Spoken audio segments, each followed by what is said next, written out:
নেপালের নোটবুক, হ্যাঁ একটা নেপালের নোটবুক আর একটা কলম স্মৃতি হয়ে থাকা উচিত আমি মনে করি।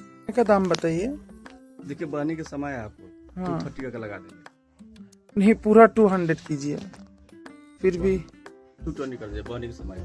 ना ना ना प्लीज 200 ही कीजिए।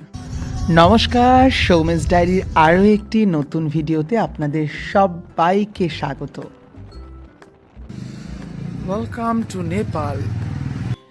দার্জিলিংয়ের ঘোরাঘুরি পর্ব শেষ করে আমরা কিন্তু তারপর পৌঁছে গিয়েছিলাম নেপালের পশুপতি নগরে।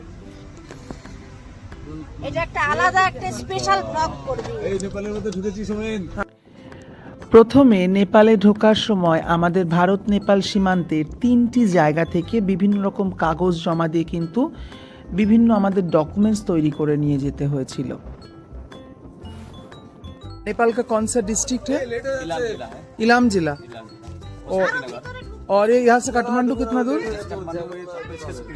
हाँ 600 किलोमीटर। वाह अच्छा है। इलाम जिला नेपाल, पशुपति नगर।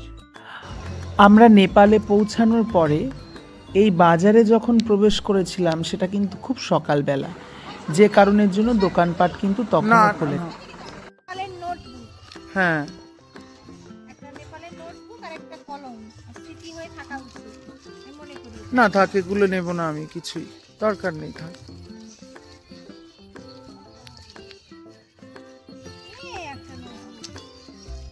তাহলে কি নেবে? তুমি বলছো না, আমি বলছিলাম যে নেপাল থেকে কিনে দেবো। এখন তুমি বলো কি নিতে চাও। এখানে বাজারে যখন ঘুরছিলাম বৌদি আমাকে পাগল করে দিচ্ছিল, কি নেবে কি নেবে কি নেবে। का दाम যাই হোক, बताइए। সবশেষে এই ব্যাগ পছন্দ করেছিলাম। 230 का लगा देंगे। আমার এই ব্যাগপত্র नहीं पूरा কেনার 200 শখ कीजिए, বহুদিনের। फिर भी আর আমি অন্যের জন্য কিনি বা না, না, অন্য না, কেউ please। আমার জন্য কিনুক, 200 ही আমি कीजिए। কিন্তু বেশ দরদাম করেই কিনতে বা কেনাতে পছন্দ করি, যাতে একটু দাম একটু কম হয়।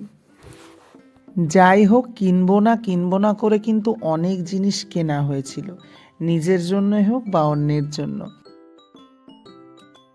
আমি নেপাল থেকে বসে বাহ। Indian currency. এবারে নেপাল ঘোরাঘুরি শেষ করে আমরা কিন্তু আবার প্রবেশ করলাম আমাদের নিজেদের দেশে। এবারে আমাদের পরবর্তী গন্তব্য গোপালধারা টি গার্ডেন এবং তারপর মিরিক। যাই হোক প্রিয় বন্ধুরা, আমার এই ছোট্ট ভিডিওটি কেমন লাগলো জানাতে ভুলবেন না। সকলে ভালো থাকবেন, সুস্থ থাকবেন, সুন্দর থাকবেন। আবার দেখা হবে।